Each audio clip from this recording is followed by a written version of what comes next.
blessings on the mystical mountaintop. Grace to you and peace, leading light and luminous love be yours. In God, who names the stars, in Christ, who is our light, and in the guiding Spirit and the giver of all epiphanies.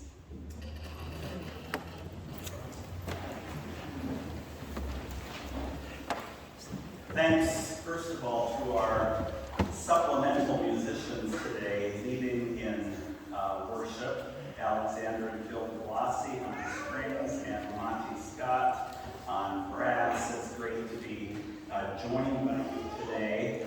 And just one word of wisdom from a Facebook meme that I read yesterday or the day before. You should be as excited about church as about the Super Bowl. So, when your pastor makes a point this Sunday, pour Gatorade over their head. I dare you. That's assuming there's going to be a point. If you watch the Super Bowl of music performance, aka the Grammys, last Sunday evening, you beheld the glory as Joni Mitchell gave a performance for the ages, and I am feeling my throat is, something's getting caught there right now. At the age of 80, she both graced and owned the Grammy stage, never having been given the opportunity in the decades and decades of her legendary folk music career. The resplendent Mitchell, having just received her 10th Grammy earlier that evening, was enthroned on a white wingback chair beneath sparkling crystal chandeliers as she sang her 1968 hit, Both Sides Now. Joni has learned a thing or two about life from both sides of a brain aneurysm, which nearly ended her life in 2015, but from which she has learned to walk and to speak and to sing and to absolutely shine again. From looking at clouds as if they were rows and flows of angel hair and ice cream castles in the air, and from looking at love from the perspective of moons and Junes and Ferris wheels and the dizzy dancing way you feel, and from looking at life through tears and fears and feeling proud and saying, I love you, right out loud. Thank you. Every image she painted then offers the other side of the equation as the verse continues with a seeming downward descent from a mountaintop. But now, she sings, but now the clouds only block the sun. But now love is just another show. But now life's old friends are acting strange. Finally, she concludes, I really don't know clouds. I really don't know love. I really don't know life at all. Looking at life from both sides is what this day is all about. Jesus' inner circle of friends, Peter, James, and John, were with him that day on Mount Tabor. Before Tabor, there had been the healings, the demons driven out. They had heard his teaching and his masterful storytelling in parables. They had witnessed his calming of the Sea of Galilee and even walking on its waters. And they had even witnessed his raising a young girl from the dead.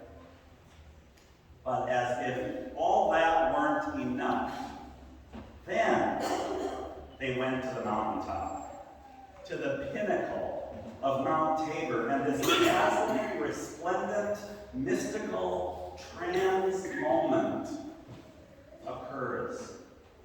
Jesus' presence and appearance completely changes from an earthly state to a gloriously shining and spiritually radiant state of being. It was a vision of his resurrected glory. And as if that wasn't enough, then there were the appearances of Moses and Elijah, who had been dead for centuries, speaking to Jesus on the mountaintop. But what would all this be without one final, divinely theatrical moment, an overshadowing cloud with a voice emanating forth from it? This is my Son, the Beloved. Listen to him. Well, all right then. And Jesus' first order, as they were coming down the mountain, words that may delight the ears of every timid Lutheran in this room. They were to tell no one about what they had just witnessed until after he had risen from the dead. They got a glimpse, but were on strict orders from Jesus not to utter a word of it. Both sides, before Tabor and after Tabor.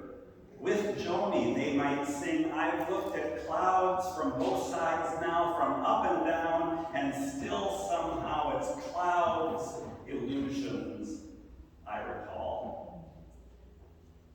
And for us, our life in Christ is so often a both sides matter. Martin Luther spoke of us being both saints and sinners at the same time, simultaneously 100% forgiven while still being 100% sinful. For Emmeline Lawrence Socha, there is soon to be a both sides reality. Her birthday, tomorrow, February 12th, 2023.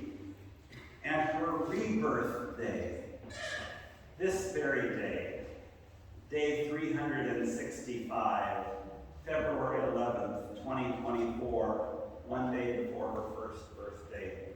Congregations also experience both sides, that transfiguration, as new faces arrive in our beloved community.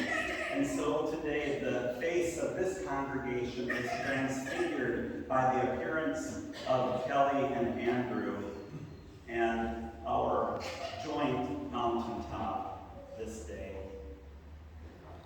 I always used to get two very early morning phone calls from my mother in October of every year. On October 1st, to wake me up very early.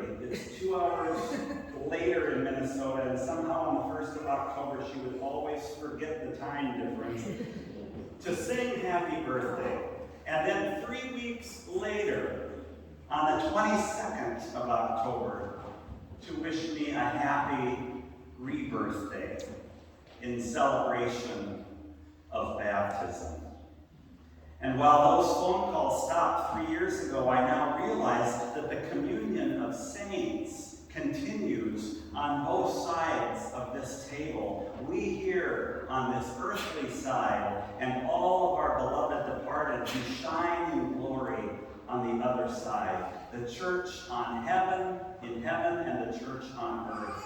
Both sides. There's a constant communing of the saints. As the words of the folk prophet of life on both sides, Joni Mitchell, attests, well, something's lost, but something's gained in living every day.